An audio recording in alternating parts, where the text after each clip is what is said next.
Olá a todos, bem-vindos a mais um episódio do Chimarrão e Informação com José Henrique Piva. Eu sou o Nilo de Sá, coordenador comercial da Grosseria Speak, e tenho muita satisfação em estar com vocês aqui hoje. Piva, nós vivemos um momento de grande evolução, se a gente pensar aí nos últimos 10, talvez 15 anos na suinocultura brasileira e mundial.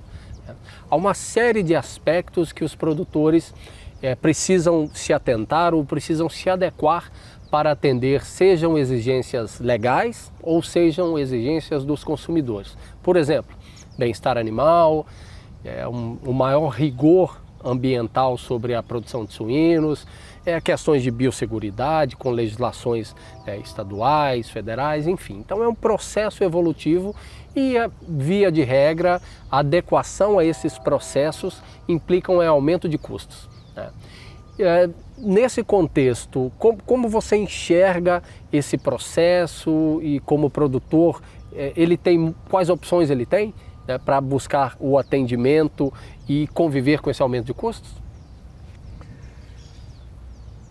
Nilo, talvez do meu ponto de vista seja, acho que é uma tendência natural. Ok. Aquilo que a gente tem visto ao longo dos 15 anos, em alguns aspectos em outros países já vem acontecendo há muito mais tempo. Tá?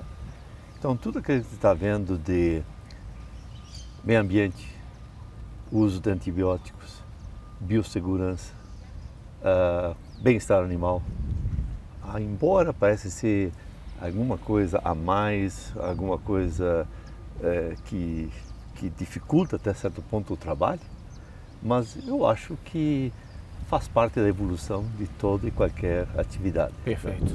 Então, eu acho que, lógico, talvez a gente gostaria de ficar no status quo, de que as coisas seguissem na mesma linha, mas a gente também tem que ir vivendo uma nova realidade com as novas gerações que vêm, com mais gente no planeta, mais gente para ser alimentada. Tá? É lógico que existem algumas coisas que nem sempre fazem sentido. Tá? Tem muita coisa, a indefinição é a pior, talvez uma coisa que a gente não goste, tá? Mas eu acho que aquilo que a gente vive faz parte do ambiente que a gente vive. Tá? Okay. Então, dizer o seguinte, olha, a gente é contra isso, a gente é contra aquilo, uma coisa, eu acho que, lógico, talvez a gente não goste, tá? Mas é uma realidade que ela faz parte. Chegou para ficar. Chegou para ficar, tá? E eu acho que a gente não pode ver tudo da forma... lógico, todos nós evoluímos, tá? Eu acho que quem está na suinocultura há 40, 50 anos sabe de todo esse processo, a preocupação com o meio ambiente, a preocupação com o uso de antibióticos, ela era muito menor há 40, 50 anos atrás. Não quero dizer com isso que a gente estava errado. A gente vivia uma realidade diferente. Perfeito. Tá? Então, nessa linha aí, eu acho que não sou partidário de extremismo, de coisa assim que não tem nenhuma conotação, tá? Mas eu acho que faz parte da nossa realidade que a gente vive. Perfeito. E a genética, Piva, ela pode contribuir com os produtores para passar por esse momento? Por exemplo, seja através do melhoramento genético de fêmeas para você, além de naturalmente produzir mais leitões para diluir seu custo, mas também leitões de maior peso, de melhor qualidade, que vão, por exemplo, você citou o menor gasto de antibióticos, né, que o animal vai desempenhar melhor e eventualmente adoecer menos, seja, se a gente pensar na ótica do melhoramento paterno, da mesma forma, aplicação de tecnologias para aumentar a robustez, além de GPD e conversão, para ter um animal mais robusto e suportar isso. Então a genética pode contribuir com esse cenário também? Definitivamente que sim, tá? Definitivamente. Tá? Não somente na parte de uso de antibióticos, mas também na produção de gases, por exemplo. Quando a gente produz um suíno mais eficiente em conversão, a gente está consumindo muito menos coisas do meio ambiente. E gerando menos dejeto, por exemplo. Perfeitamente. Bem observado. Então, um outro ponto, digamos, que eu acho que é uma grande oportunidade, talvez não tenha muito a ver com a genética, mas que eu gostaria assim de começar que todos nós como técnicos, como responsáveis pela atividade, Mas se você começasse a pensar, que estrutura que a gente tem a nível das granjas em termos de consumo de água. Tá? Eu acho que no Brasil, por exemplo, quando a gente fala que um leitão desmamado, a gente gasta de 800 a 1.000 litros de água por leitão descrechado, a gente até certo ponto assusta. Tá? Eu tenho certeza que não todos conhecem esse número, mas eu diria que hoje, para um leitão descrechado, a gente deveria estar gastando menos de 500 litros. E para um cevado vendido, menos de entre 1.700, 1.600 e 1.800 litros. É lógico que esses números podem variar um pouco para cima e para baixo, mas é um ponto. A genética tem alguma coisa a ver com isso? Tem, porque o consumo de água está atrelado até certo ponto com o consumo de ração. Tá? Então, quanto mais o animal consome, por exemplo, 1 quilo, ele vai também tomar mais água. Tá?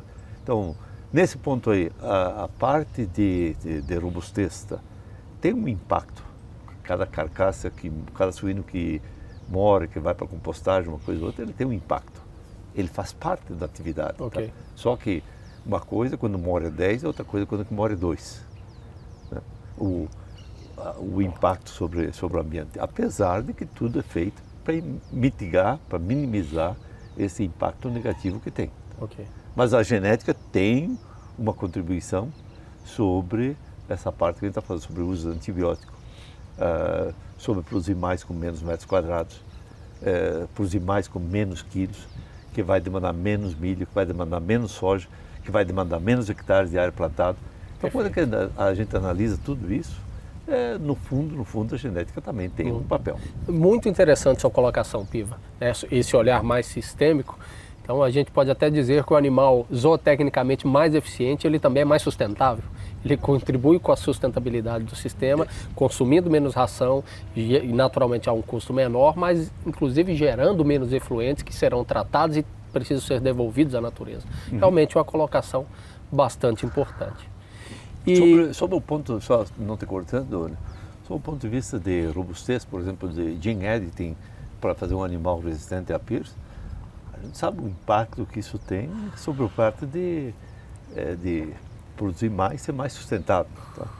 Porque uma fêmea que come 300 quilos de ração durante um ciclo, digamos, se ela chega lá na fase final de gestação e ela aborta, aqueles leitões não vão ser produzidos. Okay. E ela gastou o milho, gastou a soja, gastou os minerais, produziu dejetos e não vai produzir nada. Tá? Okay. Então, essa parte de gene editing, de produzir um animal robusto, resistente a certas doenças, tá? Ela tem um impacto sobre a parte do meio ambiente. Tá? Produção de gases e consumo de milho, e produção de dejeto, e consumo de água, e tudo isso. Né? Perfeito. Ok, Piva. Deixa eu te fazer uma colocação, então. Uma posição mais estratégica.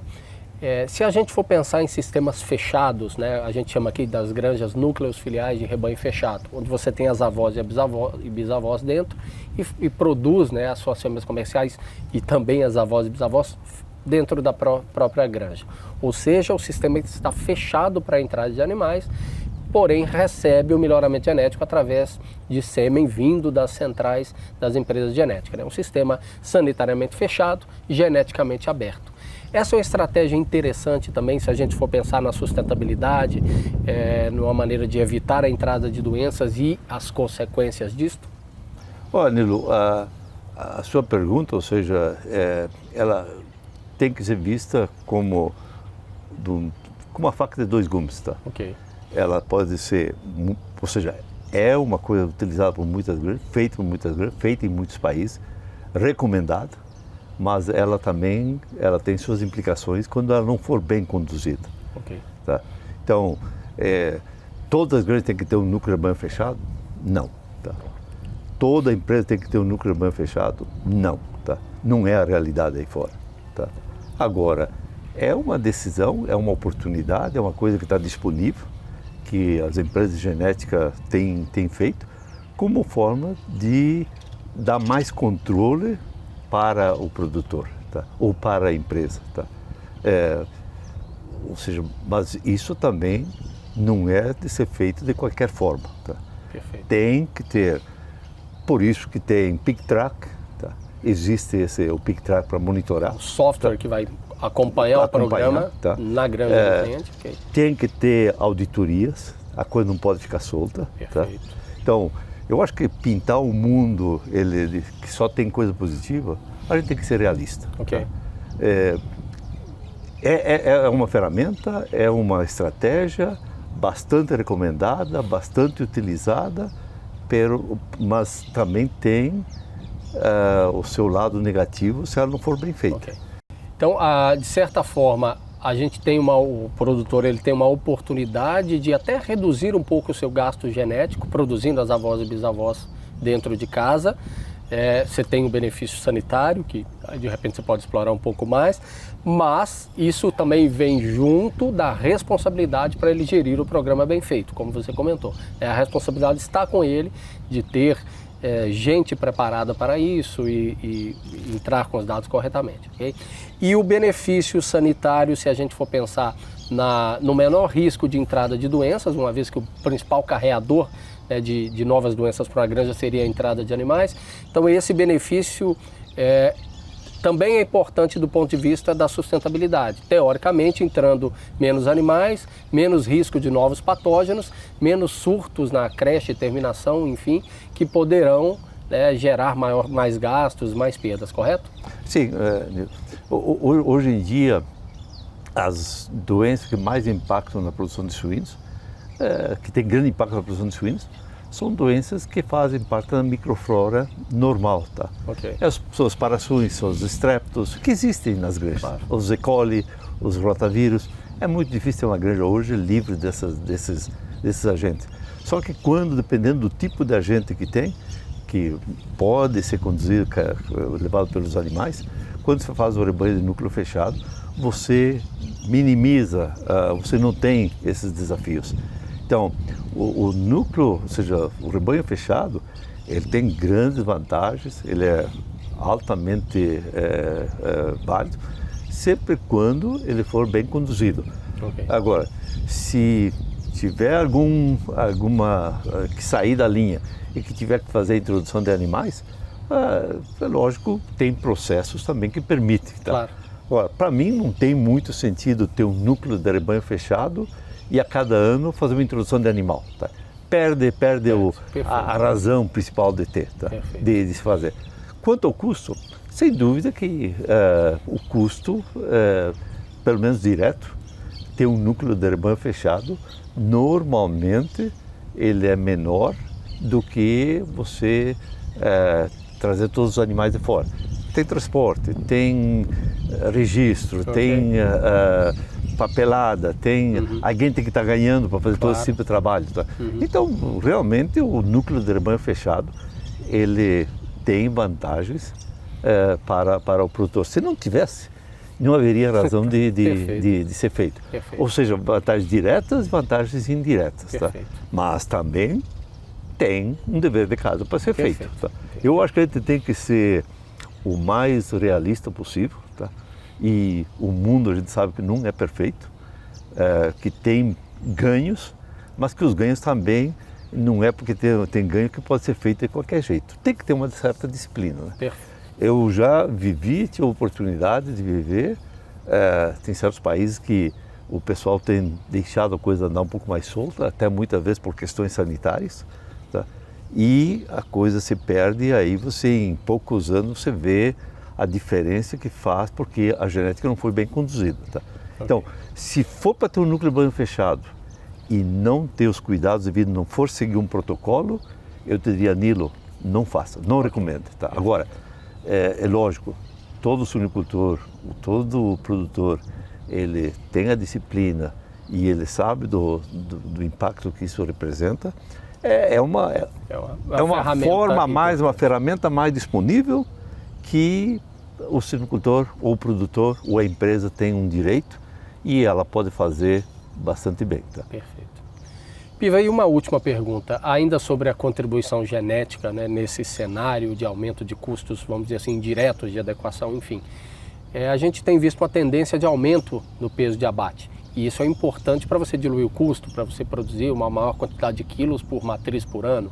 A genética pode contribuir, sobretudo paterna, a materna também, e como tem sido essa evolução genética para suportar um bom desempenho a pesos mais elevados? Nilson, se nós formos analisar na década de 80, o comum era vender animais de 100 quilos, ou até um pouco menos. Tá? E o mercado era diferente, a indústria era diferente, a genética era diferente. Tá? E hoje em dia, a gente vive uma realidade já bastante distinta. Isso está sendo válido não somente para suínos, boi é a mesma coisa.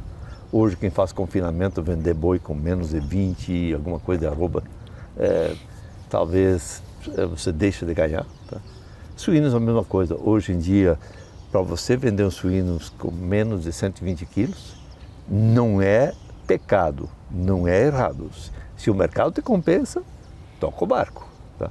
Agora, produzir onde o mercado ele não te exige uma carcaça de menor peso, não te compensa mais, a tendência cada vez são de pesos mais elevados. É lógico que a indústria tem que estar preparada também. Claro. Tá? Não é simplesmente, vou pegar e vou começar a bater animal de 140 quilos. A câmara de desfilamento tem que estar preparada para isso, que é diferente de tirar uma carcaça de 100 quilos, digamos, de uma carcaça de 80 quilos, 85 quilos. É diferente, por exemplo, ter todo o sistema montado para estruturar carcaças de 100 quilos ou carcaça de 90 quilos e carcaça de 110 quilos. Tá? Okay. Então, lógico que tem que ter uma preparação. A mesma coisa que a parte de produção. Tá? O custo não pode ser o mesmo. Tá? O espaço do comedouro, ele tem que ser, se a gente vai produzir um animal de 130 quilos, você tem que ter um espaço de comedouro, a área tem que ser, a linha tem que ser, o espaço, os centímetros lineares tem que ser mais. Tá? E o próprio espaço por animal. Tá? É diferente quem vende um animal de 100 e quem vende um animal de 130 quilos. Quero voltar a dizer, não é pecado vender um animal de 100 quilos se o mercado te paga mais. Tem um custo a mais. Se o mercado te compensa, é um nicho de mercado, mas a tendência é de cada vez pesos maiores. A genética tem ajudado bastante para fazer com que esse animal que antes ele com 70 quilos ele começava já a depositar mais gordura e piorar a conversão, hoje esse peso está entre 90 e 92. Tá? Então, e geneticamente a cada ano esse peso vai aumentando. Tá? Então o animal chega a um platô. Tá? A conversão começa a piorar um pouco e o ganho ele não é o mesmo quando ele está aí com 70, 80 quilos. Quando o animal está com 70, 80 quilos, cada dia ele vai crescendo mais. Okay. Quando que ele chega aos 92, 93 quilos, ele chega num platô. Esses 92, 93 quilos, 10, 15 anos atrás, não eram 92, 93, era mais para o lado de 80. A genética, então, está empurrando perfeitamente para pesos mais elevados, vamos dizer, esse platô ou esse topo, permitindo ao atingimento de pesos mais elevados com a manutenção de um resultado de conversão em GPD melhor do que era no passado. Por exemplo, gordura, ou seja, quantidade, espessura de tocinho. Tá? No passado, o animal ele tinha uma espessura de tocinho muito maior que tem o dia de hoje. Não é que gordura seja ruim numa carcaça. Gordura é importante numa carcaça. Só que no passado o animal começava a depositar muito mais gordura com 70, 75 quilos. Okay. Hoje esse peso ele começa com 91, 92 quilos. Então, a genética tem feito uma grande contribuição, a nutrição tem feito uma grande contribuição. Tá? A própria indústria tem contribuído bastante para que isso fosse possível. Tá? Mas, eu diria, a genética é o que tem tido maior impacto nessa linha, permitindo com que o animal possa ser abatido muito mais pesado, sem penalizar muito a qualidade da carcaça e sem penalizar muito a conversão e sem penalizar o ganho de peso. Tá? Agora, só ter a genética e continuar fazendo, ter um coxo que não está adequado para isso, ou ter uma instalação que não está adequada para isso, ou ter um frigorífico, ou ter um meio de transporte. Se a gente quiser fazer animal de 130 quilos, transportar da mesma forma, embarcar da mesma forma que um animal de 100 quilos, eu tenho certeza que você vai ver muito mais mortes. Você vai ter muito mais perdas. Tá? Então, é uma adequação do processo como um todo, mas a genética tem um grande fator de contribuição nessa linha. Bem, finalizamos mais um episódio de Chimarrão Informação com Piva. Espero que tenham apreciado as informações aqui compartilhadas e até a próxima. Grande abraço.